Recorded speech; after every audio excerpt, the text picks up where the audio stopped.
My favorite tip would just be to, just blog about what they love, and don't do it because they have these high aspirations of, building a business out of it. Because when you do it because you love it, you are more genuine, and everything else will follow. It'll fall into place. And I feel like there's already enough pressure as it is. So just do it because you love it. And that's, how you should start and how you should continue. That was Liren Baker, and this is episode number 146 of the Chopped Podcast.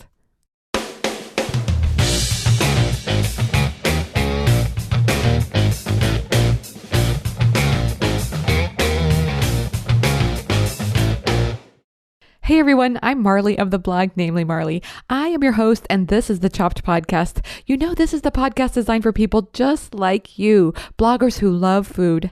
Every week, my goal is to share with you thoughts, stories, interviews, everything related to food blogging so we can all learn together about what works with food blogging and maybe even a little bit about what doesn't. So I just have to tell you about how excited I am about this particular time in my life. I mean, things are really, really busy.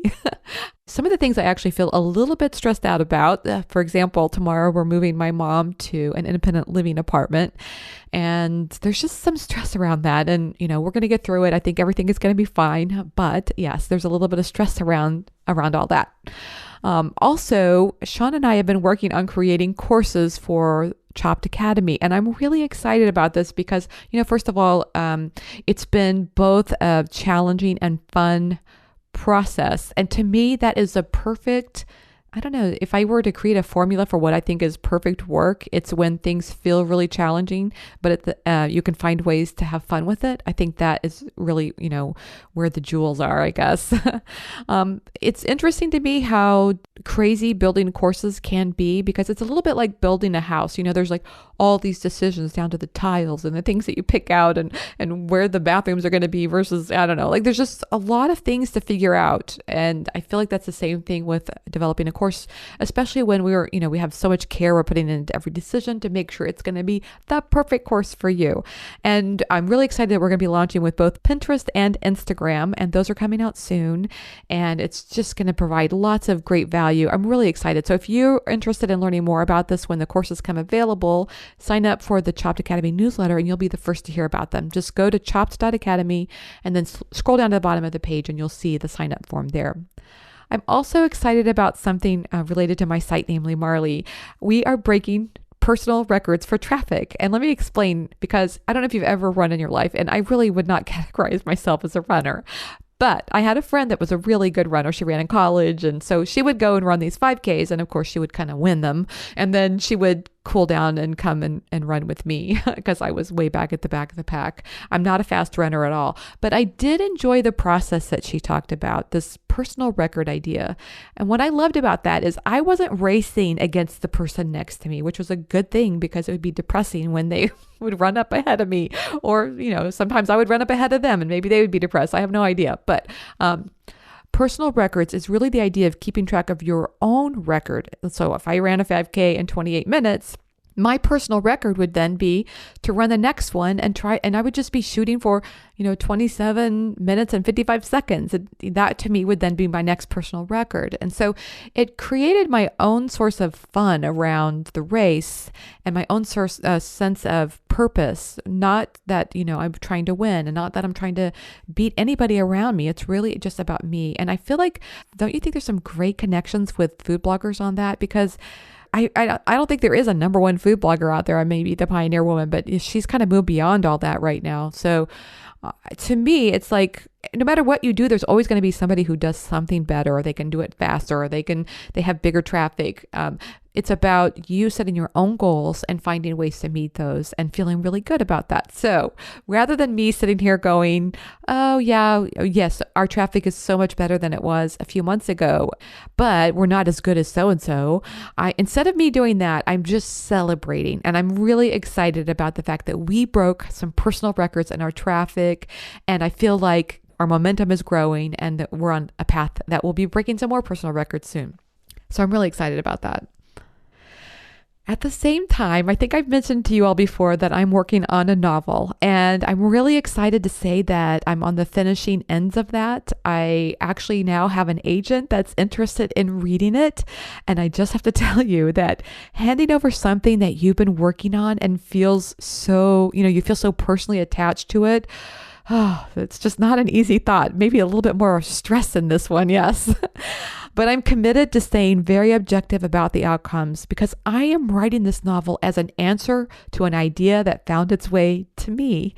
It's a little bit like the book Elizabeth Gilbert wrote about big magic. She talks about how ideas are out there and they want to be made manifest, and they land on you, and you're just really like a conduit for them to become manifest. And so that's how I feel about this. The idea for this novel kind of picked me, and I'm meeting it halfway. I feel like if I can keep that mindset, I just kind of keep my cool, and I just keep working and keep enjoying the process and just trying to have as much fun with it as I can. And then, see what happens with the outcomes. I'll keep you posted. Somehow in the midst of all of this, I've been reading a lot too. And oh my God, I've been reading some really great stuff, and I really can't wait to share it with you all. It's so good. But I thought we could start with, next week I'm going to be talking on the podcast about the book, The Big Leap by Gay Hendricks. And I think, why don't we just make this into a food blogging book club kind of thing? If you can get your hands on a copy of that book, you can find it on Amazon, or you can also get it at the library. It's available. The Big Leap by Gay Hendricks. And we'll just share our thoughts about the book. I will tell you my thoughts about it. If you read it and you have some ideas of how it's impacted you and you'd like for me to share that on the podcast as well, you can send me an email at marley@chopped.academy, or you can reach out to me on Twitter or Instagram or Facebook or whatever. I'd love to hear your thoughts on the book, and I'll be talking about that next week. So does that kind of give you an idea? We have a lot going on, and it just feels really good and exciting. And I feel like I'm in this really good place about things, and it feels like it's good to the core, not just like the superficial good. And so I'm feeling really great about where things are and where things are headed. Okay, so before we get on to today's show, just a quick note about supporting this podcast. There are several ways that you can support the Chopped podcast. You can leave a review on iTunes, and that makes a big difference. It really helps get the word out. iTunes really likes it when people are leaving comments, and it just helps them share more about this podcast with the audience there as well. So you can also support this show financially for the price of, let's say, a cup of coffee a month. Just go to patreon.com/chopped podcast and sign up to support the show today. So let's move on to today's show. Today I'm talking with Liren Baker. She's with the site Kitchen Confidante. Liren is also a presenter for the Instagram course we're preparing. And if you don't follow her on Instagram already, please go and do that now. You will love it. Her photos are amazing, and her feed is just so, you can just definitely, when you see it, you'll know there's a theme, and that she's putting purpose and intention behind the photos that she chooses and how they flow together. It's just beautiful. I was really happy to have her as a presenter with the Instagram course, and really thrilled to have her on the show today. Today is another one in the series of chats with food bloggers. Sometimes I want you to feel like you're just sitting down at a coffee shop with us, and we're having a big cup of tea together and just talking about food blogging, the things that we love, the things that we hate, the difficulties in turning your passion into a business. Liren and I go into all of that today. And then we also talk a little bit about the important ways of staying connected with your audience, because I don't know about you, but I think we've all heard this by now, that Google really likes it when you stay focused on the topic. So for example, if you're writing about brownies, the more that you can stay focused on brownies in your posts, the better. However, we're bloggers, right? And so some of us, we really want to stay connected with our audience. And so today we're really talking about being connected with our audience beyond the recipe. And that's what today's theme is about. And Liren is sharing a couple of the ways that she goes about doing that. And she also shares her process for how she goes about, creating posts beyond recipes. And it's very interesting and very informative. In fact, I love this conversation with Liren, and I think you will too. So let's get straight to it. Here's today's feature interview with Liren Baker. Hey everyone, I'm happy to have Liren Baker. She's with the site Kitchen Confidant and she's on the show today. Hey Liren, welcome to the Chop Podcast. Hi, Marley. I'm so excited to be talking to you today. Oh, I'm always excited for the chance to talk with you, and I'm really looking forward to. We have so much we could talk. I mean, honestly, could we not talk about food blogging all day long anyway?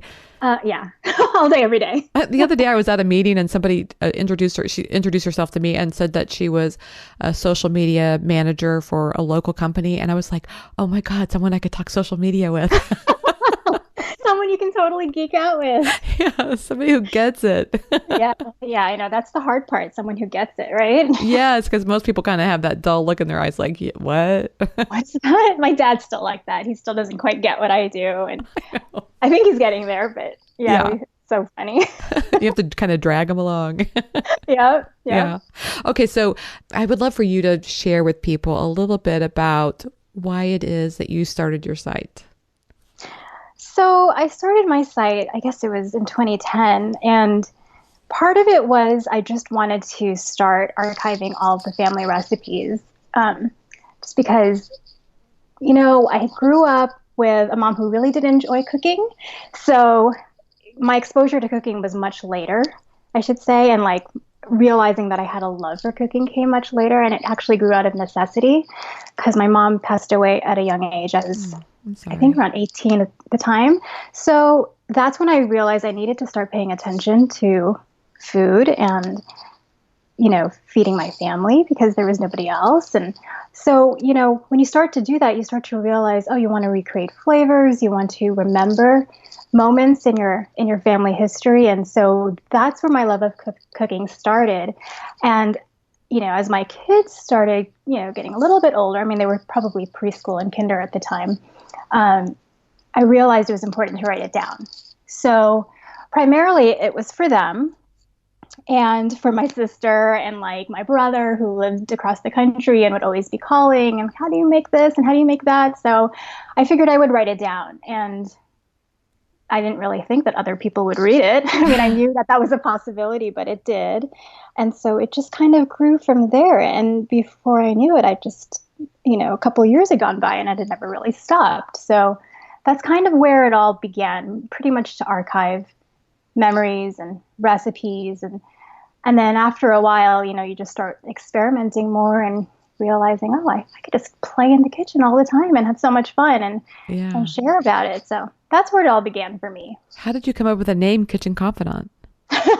Well, it wasn't originally that. It was my first site was called Kitchen Worthy. Oh. And the whole thing was like, I'm going to share everything that I think is worthy to be in the kitchen. So whether it was the food or like a utensil or, you know what I mean? Yeah. And then I was probably about 3 months in, and I got a letter. It was a cease and desist from a large law firm. And I'm like, what the heck? Because I researched the name, and it was available online. There was no online presence for anybody else that I could tell, know. And I didn't realize that there was actually a Kitchen Worthy brand. They still have no online presence. But they do have, I think what they do is they make product. Let's say if you were having a conference and you wanted like pencils with your name or like spatulas with your name. Oh my goodness. I think that's what they do. I'm not 100% sure. But anyway, they were much bigger fish than I was 3 months in. And so I needed to change the name of my blog. And so what I did was I crowdsourced my little audience, and I was like, hey, what do you think my name should be? And people, would email suggestions. And, I thought about going in the direction of kind of incorporating my name since it's kind of unusual. Yes. And then I don't know what happened. And then a friend of mine was like, how about Kitchen Confidant? I feel like you're a friend in the kitchen. And, it's kind of like being in the kitchen with you. And I've kind of liked that a lot. So that's where I went. And sometimes, I think it's like naming a child. It's like, oh, do I really like that name? Do I not? I kind of regret it, but at the same time, it's too late. So it's stuck. So that's where Kitchen Confidant came from. Were you a little gun shy? Were you worried that you were going to pick this name and somebody else was going to come with a cease and desist? Yeah, well, I learned my lesson there, and I definitely, researched to make sure it wasn't trademarked and all of that. And so I finally actually got it trademarked myself earlier That is this smart. year. Yes. Yeah, just because you never know. And I don't want the same thing to happen to me, like how many years in? 3 months Yeah. is one thing, like Right. 6, 7 years later is another. So, Yes. And you don't have to get the trademark, but it sure does help if there were a case that was brought up against you, it sure does help make it go away really quickly. mm-hmm. Yeah, I agree. Yeah. Okay, so what about food photography? Because I'm always curious about that with people. Like, had you already dabbled in photography?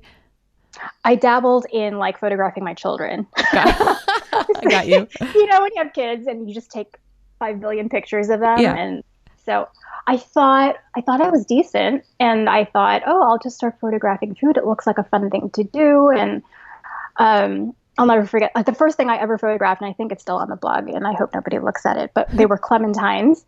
And I thought, wow, this is so cool. Look at the blur. And yeah, I know. I look back and I'm like, oh God, it was so awful. But I learned a lot. And I Yeah. think that out of, maybe everything, that was probably one of the things that came out as one of the favorite things that I've learned in this whole process. Is photography? Yeah, or I'm still learning, I should say, because, I feel Oh, like yeah. it's never ending and you still want to reshoot something that you shot, a year ago or a week Yes. ago. Yeah, there are times sometimes I feel like a broken clock. Like I'll get it right, and it's like I love that, and I still love it today. But then there are several that are not like that at all. Mm-hmm. Oh, Yeah. yeah. So, yeah, no, it was definitely a long work in progress. It still is. And I think I had a couple of aha moments along the way, Oh, but for the good. most part, it's slow and steady. Is that your advice then? Just slow and steady, or are there some things that you could recommend for people, like a class to take or things like that? A book? Um, you know, okay, so there are several books, but I really think that really you just have to. Creative Life is great too, I should say. Those I kind of, agree. I have yeah. yeah, I love that. I did take a class with Helen Desjardins, Oh and yes, I did that too. was years ago. Yeah, she's so nice. Yes, I love her. But I think that was my aha moment when I realized, oh, I think at that point I was struggling. My goal going into that class was I wanted to figure out the overhead shot Yes. because that was something I really struggled with. And it was just like just being able to devote a full weekend to playing in a studio setting and just immersing myself in that experience Yes. and getting a little bit of coaching just was really enlightening to me. So if you can do that, that's great. But honestly, I think that it's more about just doing it and being happy with what you can produce at the moment because Yeah. it will just get better. And I think now I'm much more critical of what I put out there now versus me 5 years ago. And I kind of wish I could go back to the happy-go-lucky because now I feel too critical. Oh, So my yes. so my advice is don't be too critical and just keep going. Keep going. Yeah, I love that. And I remember going into her class thinking I was so stressed out about trying to shoot in manual. And her advice Oh was, yeah. you know what? You don't have to shoot in manual. You can shoot in aperture mode, and that is just fine. And of course, she said it with that great French accent. But Yeah. I just remember feeling such a sense of relief. Like, okay, this is all right to do it this way. Yeah, I think she said the same thing to us and it was you can kind of just let weight just Yes. left your shoulders. And I'm like, okay, good. I'm not the only one. It's like we're searching for something to make us feel legitimate. And I think for me, being able to shoot in manual would make me feel a little bit more legitimate. But then she gave me permission to not have to worry about that. Yeah, and that will come. You will evolve to realize, oh, I can't manipulate the photo the way I want to without going into manual. So it's time to start figuring it out. And by that point, you've pretty much got it figured out. So, Yes, right? exactly.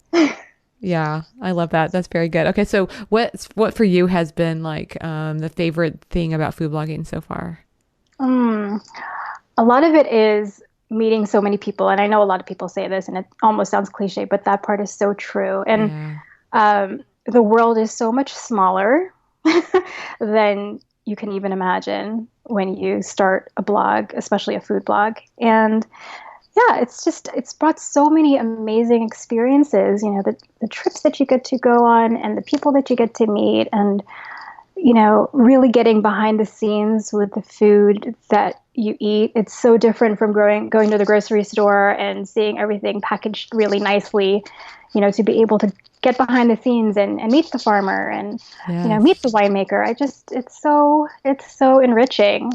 I like that. Yeah, I like that too. And I think also being part of a new and emerging industry, I feel like that's what food blogging is. That's Mm. exciting too. It's exciting and it's stressful at the I same time. know, I know. We have to wear so many hats. Yeah. I think that's the hardest part about blogging. People just think that you cook a recipe and you write about it and that's it, but it's so not. It's never ending. It is. I mean, just in creating a post itself, there are so many steps involved, let alone what happens after it's published. Yeah, and sometimes when I have conversations with brands and PR companies, I think that's one of the things that I always end up talking about. Just people forget how much work you put into a job after it's already out there, and it doesn't end there. And you're promoting it next year and the year after that, and sometimes you're reshooting it and then promoting it again, and it just keeps going. It So does. yeah. Okay, so you changed your site name to Kitchen Confidant. And at what point did you realize, okay, I think I can turn this into a business? I think that came about 2 to 3 years after. So, when you start Yeah. writing about it, and then, it's just actually it would come around tax time because it's like the first year you're like, oh, okay, I'm treating this sort of like a hobby. It's Yeah. just what it is. The second year you're realizing, wow, I'm investing a lot of time and money into this, and what am I doing? Like, I think I need to make a decision here. And I think my husband actually was like, okay, it's time to make a decision. Is this a hobby or is this a job? Because we need to really think about this financially. And I think I realized at that point that it could definitely be a job. It was around that time that brands and were, approaching, and sponsored posts became a thing. And yeah, so it was probably around that time. Ah, But I think my journey through all of this has always been slow and steady. You see people who, their trajectory is just immense, and they start it and it's a business right away and they have success right away, and which is awesome. But at the same time, like, there's people like me who just keeps going. Um, you're like the but yeah, energizer bunny of food blogs, right? Just keep yeah, going. just keep going, just keep swimming. I just feel like, as long as you do that and you figure out what works for you and your family and the balance, then it works. But yeah, I think it can be very overwhelming if you go into it thinking it's going to be a business right away. I think it does put a lot of pressure on your shoulders early on if you're too focused on that part rather than focusing on, why you love doing this. Yeah, yeah, and I think that's what I try to keep as my overall thing. Like, why am I doing this? Well, I love food Yes. and I like to eat, and I have to eat anyway. But I think beyond that, yeah, I can share these recipes, have it for my kids, and when I'm gone, I want them to be able to make that dish, Ah, yes. things like that. So I'll think back to that, and it kind of grounds me and centers me. And then Yeah. I remind myself, I'm so lucky that I get to do what I do, so Yes. stop Exactly. complaining and just get to it. Yeah, that's right. I feel the same way. I can easily find myself down in the dumps because something's not working exactly the way I want or whatever. And then I have to blah, blah, blah, blah, and go, okay, this is great. I love what I'm doing. Yeah. You like those, I always think about those old movies, where they slaps the other person in the face, like snip out of it, person. Sometimes I need that. You know what? It's not PC anymore, but I totally get it. It's like, I know it's yes, not PC at all. Yeah. Okay. sometimes So you need that. yeah, exactly. I was on your site and I just wanted to tell you, I love the 5 little things posts that you do. Oh, And I thanks. was wondering if you could talk a little bit more about that and, how that came about for you and how do you go about doing that? So I honestly don't remember when I started Five Little Things. It's been for, a few years now, but I felt like I was churning out recipe after recipe, and I wanted to share maybe a different facet of me that people wouldn't necessarily know or get out of a recipe post. I mean, I feel like I share enough on my posts, but maybe a little bit more of my personality and the things that make me happy. Yeah. And I kind of wanted to end the week with a sense of happiness and gratitude. So Five Little Things goes out every Friday, at least when I can, but pretty much every Friday. And that's what it is. It's Five Little Things. So I pick five things that made me happy during the week or that I think was worthy of sharing or something that'll bring a smile to somebody's face, or maybe make them think a little bit. And now, I'll do videos or maybe there was a really cool article on ramen and I learned something and I can't quite fit it into a post, but hey, here, this is what I learned. So I do that every week. And the funny thing is, when I don't have that go up, people notice, I guess. And the other interesting thing is when I actually look at my analytics, which isn't often, that is the one post that is most open, at least from my newsletter, like my RSS feed. Huh. Interesting. Out of everything. It's so weird. I mean, I might have an amazing recipe go up that same week, but no, Five Little Things will perform better, at least via email. Wow, that's amazing. So it's probably like your audience has gotten so used to it and it's their way of engaging with you. I guess so. And, so I think I told you before our call that I had a friend text me and she said, I just want to thank you for, for taking the time to put Five Little Things out. Just like I can only imagine that it makes so many people happy. And that was so nice to hear because sometimes I put it out there. I'm like, do people care? And then I look at my analytics and I'm like, well, I guess they do care because that's the one thing that they're opening up. But to hear from somebody say, thank you, it made my week or, something made me smile, like that's pretty awesome. So yeah, so that's why I keep doing it. And for me personally, it's almost like kind of like a little happiness gratitude journal, because I feel like when you can end the week on a good note, your weekend is just better. So yes. How do you organize yourself for that? Do you I imagine if I were doing that, I have the notes on my phone. If I saw something kind of cool, I'd notate it there. How do you manage that? So I kind of have three things going on at once. Like I don't know if you use Trello, but yeah. So I have a board on my Trello, just for Five Little Things. So if I see something and it's easy to throw into Trello or to email it to Trello, I'll do that.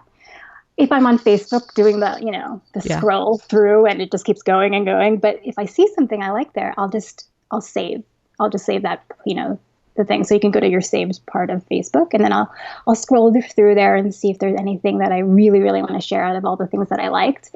And then what I've also been doing is just keeping like a template on my Google Docs. So lately what I've been trying to do, because sometimes I'll find myself scrambling on a Thursday or even a Friday morning, like, yes. Oh my God, I forgot to do my Five Little Things. So now to keep on top of it, I have a Google Doc with a template of my Five Little Things. And I've been challenging myself each day to put something down. So if I do that from Sunday through Thursday, it's done, right? Right. I don't have to worry about it. So actually I finished mine this morning. It was much easier that way and having it kind of halfway done for me and than just worrying about formatting. See, I would like it doing it that way too, because then I would feel like if I were doing probably all five things on one day, it could be a little monochromatic. Whereas if I did it one day at a time, every day I have a different mood or a different feel or, Yeah, exactly. And it's not all the same thing. You're right. Yeah. So this template that you have a Google Drive, then when you have it done, do you just cut and paste it into the post? Yeah, I'll cut and paste it. Or I've been using, how CoSchedule, you can attach a document and then it'll translate it into WordPress and create the post. Okay, no, I did not know that. Tell me more. Oh my God. So yeah, if you, on CoSchedule, you could either, you could start a post and then you could attach a document. It could be on, I believe you can do Evernote, you can do Google Docs, there might be one more. And then when you're done editing on your, whatever preferred platform, you can convert it into a WordPress format and it'll create the post for you. How nice. If you wanted to, you could even include photos that way, but because I want things to be formatted a certain way, I don't do that.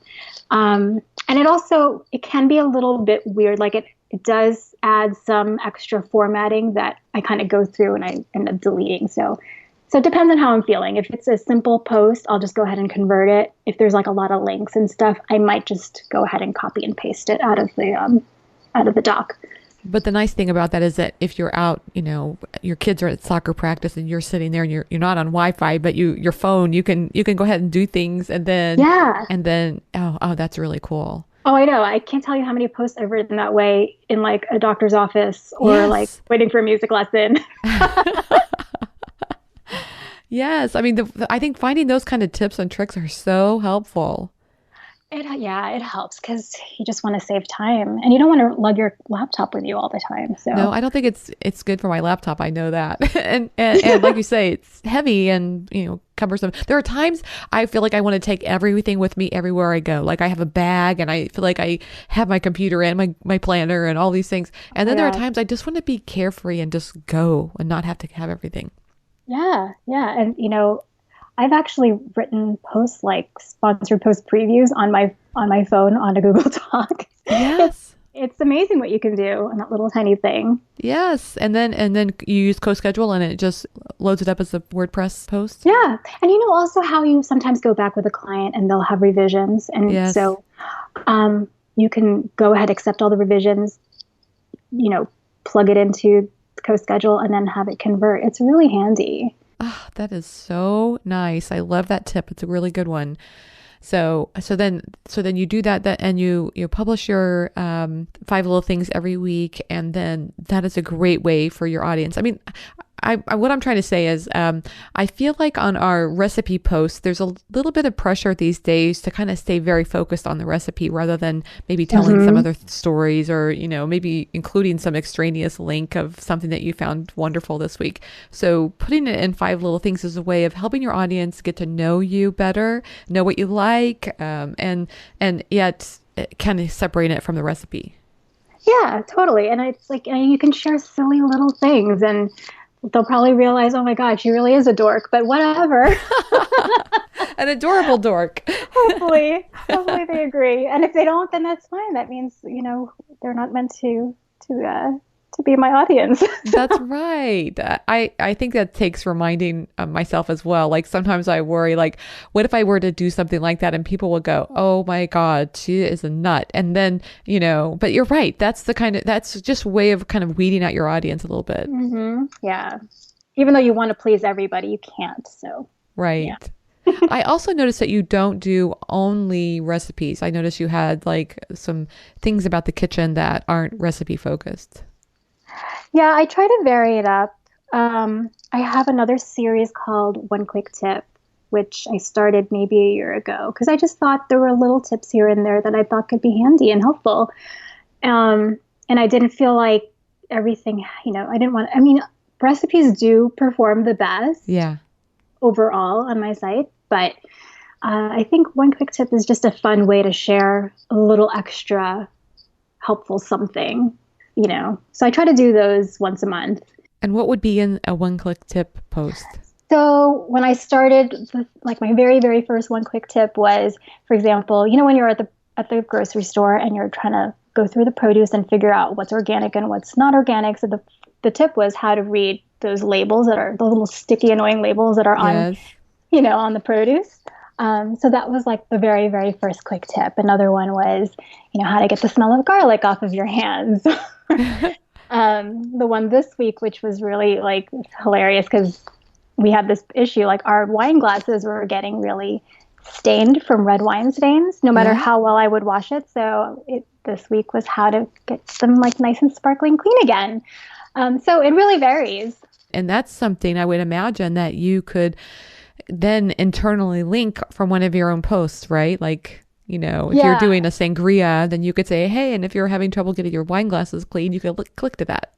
Thank you, Marley. I'm going to do that this week. No, seriously, I never even took the time to do that. But yeah, I have some posts that are totally like sangria and wine related that I should just stick that link in there. Oh, don't you think that's the hardest part? Like, is to remember to go back to old posts and link to newer posts, that are related. I know there's just too much to do. That's why. I know it is so true. Okay, so Liren, let's say that you had somebody in front of you that is talking to you about starting a blog. They're brand new to it and they want to start a food blog. What would be your favorite tip to tell them? My favorite tip would just be to just blog about what they want to, what they love, and don't do it because they have these high aspirations of, building a business out of it. Because when you do it because you love it, you are more genuine, and everything else will follow. It'll fall into place. And I feel like there's already enough pressure as it is.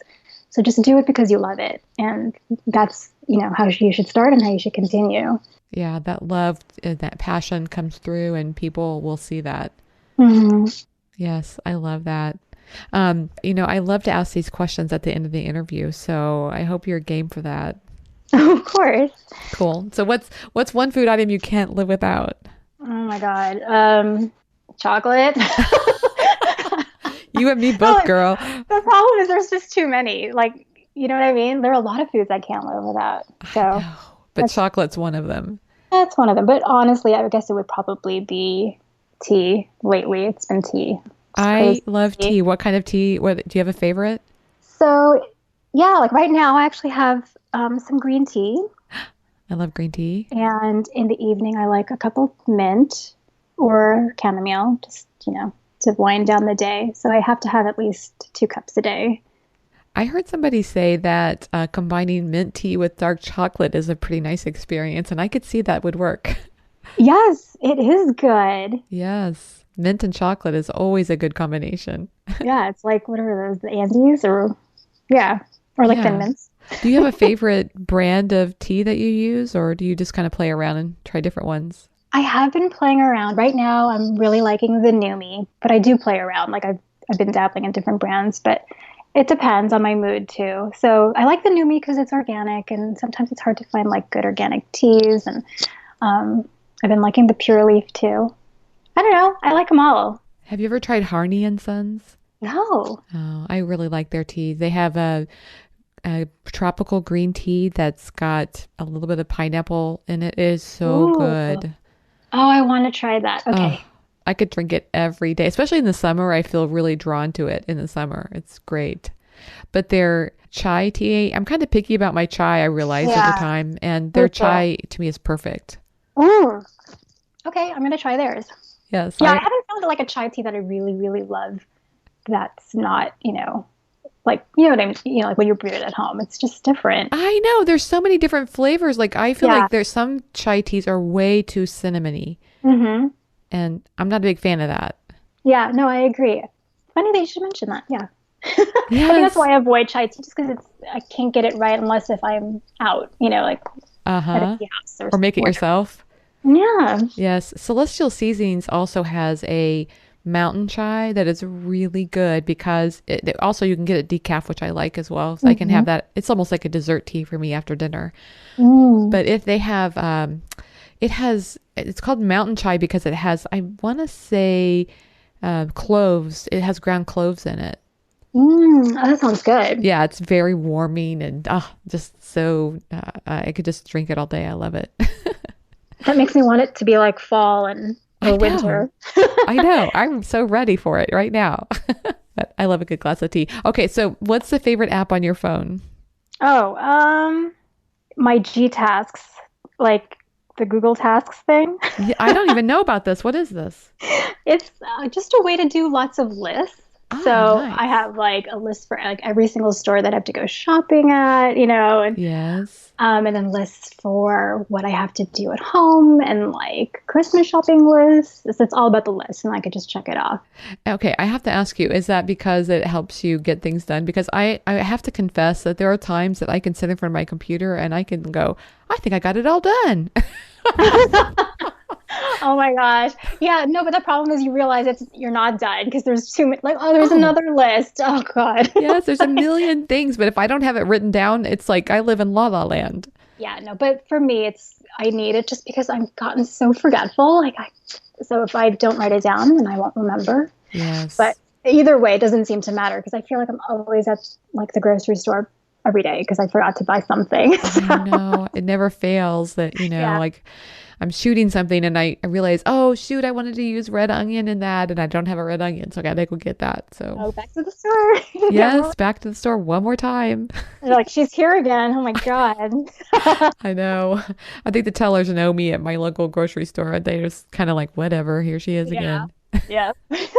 Well, I love that one. Google Tasks. That's a good one. Yeah, it's a handy one. And then I can email them too. So if my husband's at the store and like, what do we need? Oh, let me send it to you. And so it'll text it to him with little handy check boxes.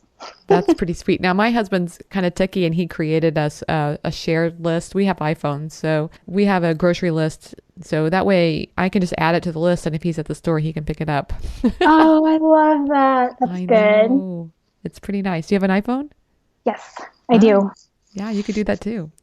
But the problem is, I tried to like put our family on a big family calendar and Yeah. nobody paid attention to it. So, all right, guys. I see what you're saying. Why go to the work to create this shared list if he's not going to look at it, right? I know, exactly. I'm like, you guys, it's color coded for you. Like, you shouldn't have these questions. You just look at the Yes. calendar. Oh All my right. God, that sounds so familiar. How could you? It's Thursday. Thursday is purple. Don't you understand? Right, right. Yeah, it's Yes. purple and you are red. So look. I love it. Okay, so do you have any time for TV at all? And if you do, what's your favorite show? Oh my God, I hardly have. Yeah, TV's so hard for me, but I will watch like Netflix and my kids right now are totally into MasterChef, so we'll make time for that. I Um, love that show. yeah, but like when I have time for like a little bit of Netflix, I'll watch some stuff or like This Is Us and like Chef's Table, like things that I could watch on my own time after everyone's asleep. No HGTV at all? No, I No. used to. We used to have that like channel on all the time, but lately, no. I've just sort of been going into like these series that I can kind of get through. Yes, absolutely. We've been watching that Unbreakable Kimmy Schmidt. Have you seen that one? Oh my God, I love her, but I haven't seen it yet. Is it good? It's really good. And they're short. They're like 30 to 40 minutes, I think. And I think they're 30 minutes. And at first I have to admit the character kind of annoyed me a little bit, but then her unbridled enthusiasm for every minor thing in this world is just kind of contagious after a while, and you have to love it. Yeah, I totally want to hang out with her in real life because she seems like her and Steve Carell, I think would be so much fun to just hang out with. Are you talking about the writer or the actor? The actor. The actress? Yeah, Yeah. she's I think she's based in St. Louis, so we could just go and storm her Oh, house if you want there to. you go. Where are those weirdos on the lawn? I know. Yes, exactly. But she does look like she'd be a lot of fun, doesn't she? Yeah, she does. She Yes. seems really sweet.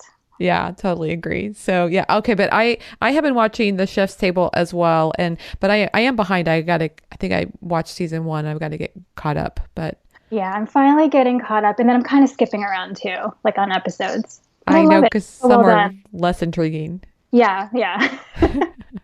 You can just kind of look at it and go, I don't think that's one I'm going to I like. know. Yeah, I know. But like, that was like my favorite thing to watch when I was like traveling, like last year. Just get through all the chef's table. Yes. And when you're by yourself, if you're traveling and you've got the hotel room to yourself, that's kind of so indulgent, isn't it? To get to watch what you Hmm. want. Oh, I know, right? You don't have to share with anybody or you That's know what I right. mean? Yes, exactly. Well, Liren, I have had a really good time talking with you. How can people find you online? Oh gosh, so my handle on Twitter and Instagram and Pinterest is Kitchen Confidant because there's just too many letters in Kitchen Confidant. Yes. So it's a little bit shorter. Facebook, of course, on Kitchen Confidant and kitchenconfidant.com. Wonderful. Liren, thanks so much for taking the time to talk with me today. I had a wonderful time. Thank you, Marley. I had so much fun too. Thanks to Liren Baker for being my guest on today's episode of the Chopped Podcast. Be sure to sign up today for the Chopped Academy newsletter so you'll be the first to hear about the Instagram course we're launching soon and more. Just go to chopped.academy and scroll down to the bottom of the page for the newsletter form. Thanks to everyone for your support of the Chopped Podcast.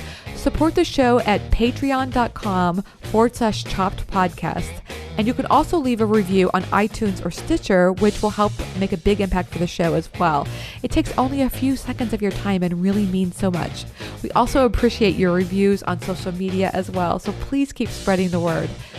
You inspire me, and I hope today's show was helpful and inspirational to you as well. Now go forth and be your best you.